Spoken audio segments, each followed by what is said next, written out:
Pemirsa, kita akan memasuki kabar nang panambayan. Badan Kehormatan DPRD Banjarmasin bertanggung jawab dalam pengawasan kedisiplinan, tata tertib dan kode etik, sehingga harus berani memberikan teguran tegas kepada anggota dewan. Salah satu tupoksi Badan Kehormatan adalah menjaga marwah DPRD Banjarmasin, maka diharapkan kehadiran anggota dewan wayah rapat dengar pendapat, rapat paripurna maupun pansus. Badan Kehormatan DPRD Banjarmasin bertanggung jawab dalam pengawasan kedisiplinan, tata tertib dan kode etik, sehingga harus berani memberikan teguran tegas kepada anggota dewan yang dianggap melanggar disiplin, tata tertib dan kode etik.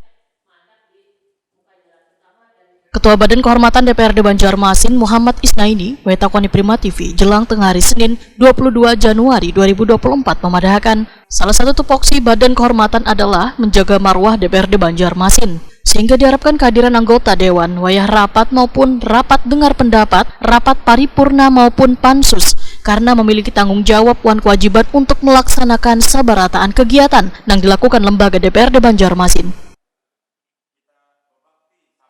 Politisi Partai Gerindra ini menegaskan sabaratan anggota dewan memiliki kesibukan yang sama di masa pemilu 2024 ini, yaitu melakukan kampanye agar bisa kembali terpilih atau duduk mewakili rakyat menjadi anggota dewan. Namun kewajiban sebagai anggota dewan untuk menghadiri setiap rapat, ujar Muhammad Isnaini, janganlah diabaikan.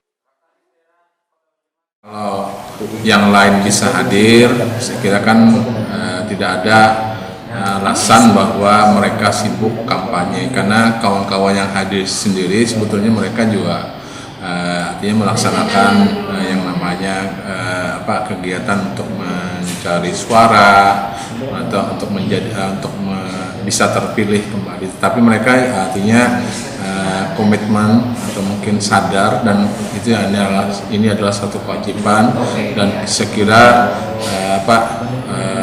mereka juga mungkin sudah sangat paham bagaimana membagi waktu.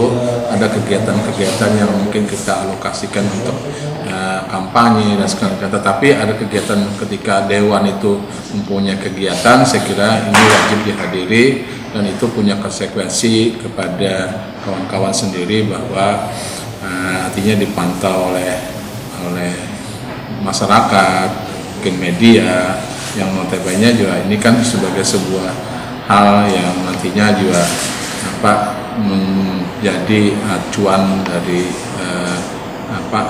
apa yang sudah dilakukan oleh anggota dewan terhadap lembaga atau mungkin kewajibannya terhadap DPRD sebagai salah satu fungsi pengawasan terhadap pemerintah, fungsi menyampaikan aspirasi masyarakat dan lain sebagainya.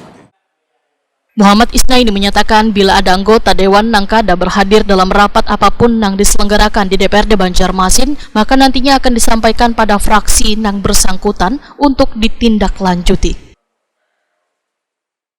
Menyampaikan ke fraksi-fraksinya untuk ditindaklanjuti lah, bahwa mereka-mereka yang dalam tanda kutip kurang tingkat kehadirannya untuk bisa menyampaikan kepada yang bersangkutan agar lebih bisa hadir lah. Dikarenakan kalau misalnya paripurna saja, kalau kita berdasarkan rapat itu kan harus ada presentasi yang butuh kehadiran dari kawan-kawan, dan inilah ketika kawan-kawan tidak hadir ya tentunya juga mengganggu dari proses itu sendiri, yang notabene ini menjadi sebuah hal yang kontraproduktif bagaimana dewan itu bisa melaksanakan kegiatan secara baik seperti itu. Kehadiran anggota dewan, ujar Muhammad Isnaini, tentunya sangatlah diharapkan dalam setiap rapat karena bisa memberikan masukan atau usulan sehingga hasilnya menjadi lebih maksimal.